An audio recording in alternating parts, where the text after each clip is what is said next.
26 and also strengthened under Executive Order 145. And following that, the institution has been rigorously involved into a series of investigations. And before I move any further, we have the Vice Chairperson of AREP, Dr. Rennie Jackson. And we have here the Chairman of the Asset Recovery and Property Retrieval Task Force, Councillor Edwin Clark Martin, the man leading AREP. So, as you may know, many of you are here due to the announcement made on our Facebook page this morning concerning 2 indictments that were issued this morning.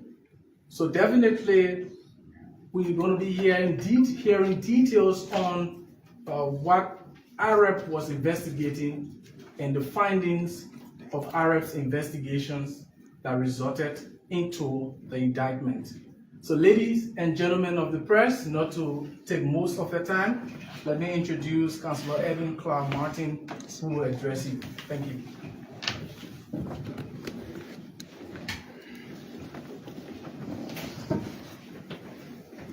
Thank you, ladies and gentlemen of the press. We are happy to have you at our offices situated and located in Pinsville City, precisely Kingrave community. We also want to welcome you to this office that we have made as our to hold major investigations and to apply the necessary corridors in the due process of law. I want to say welcome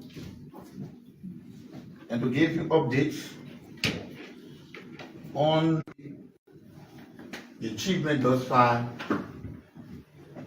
with respect to our investigations and other international engagement that we have had since our new mandate was restored this year, March 2025. As you be aware, the Asset Retrieval and Property Task Force was announced by His Excellency President Joseph Yeman Boakai specifically to recover, trace, and identify suspicious assets, stolen assets that are being banked or developed in real property in the Republic of Liberia and outside Liberia. That intent and purpose of the President is to ensure that corruption is fought at all levels, and to also ensure that our country set a benchmark for people to only take what they are entitled to. And things that you have taken illegally without legal entitlement, you'll be placed on an oath to answer questions. On this note, asset recovery in March 2024 was concerned basically about some properties that you consider suspicious because of our mandate. And those properties have to include the Gracious Ride that we decided to place on an investigation. In that process of investigating Gracious Ride, to authenticate whether or not a hard title document to be attached to the owner as to a suspicious nature, we had to go to the Honorable Supreme Court by the action of Gracious Ride General Manager Francis Blambo, who filed an in-re unconstitutionality challenging the President's powers under Article 5C to establish AREP. That process and procedure, as you are aware, lasted for 9 months, thus making IREC to be ineffective in conducting this investigation on the subject that was involved.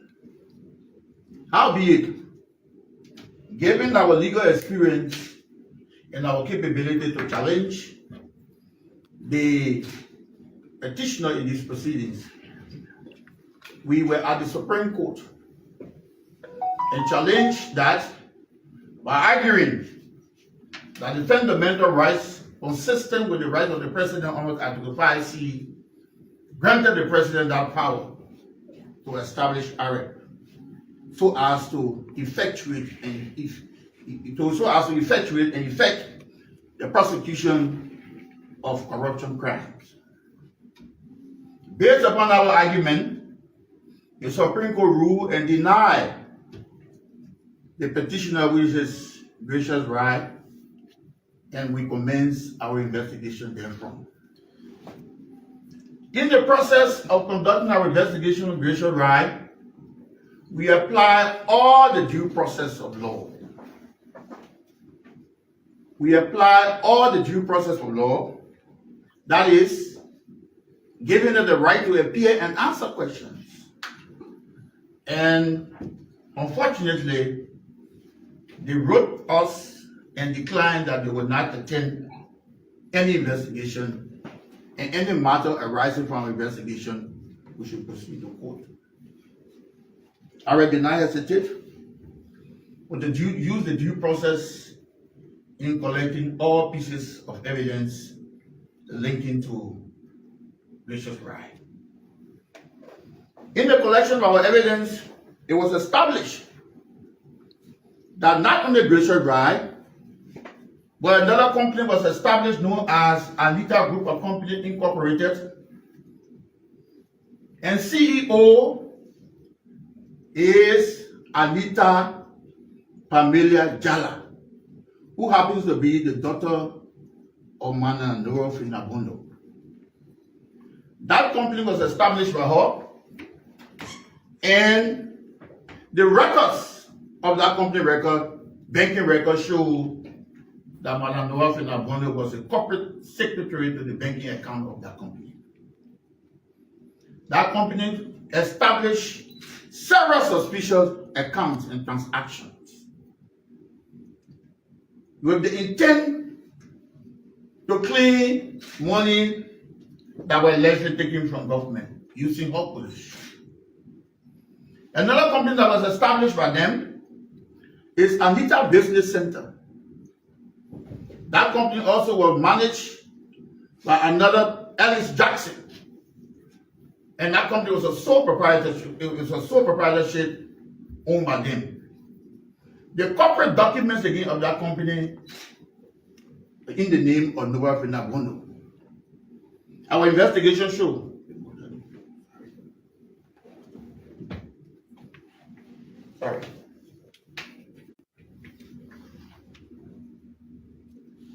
Our investigation showed that she served as corporate secretary to the account of Anita Business Center.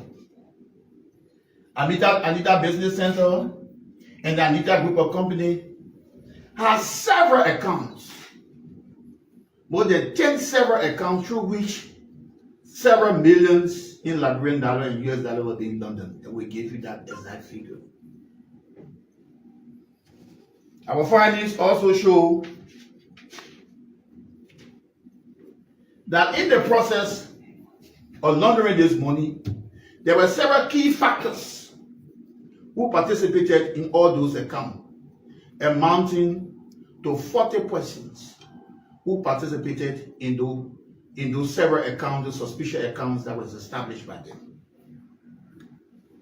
Our investigation went further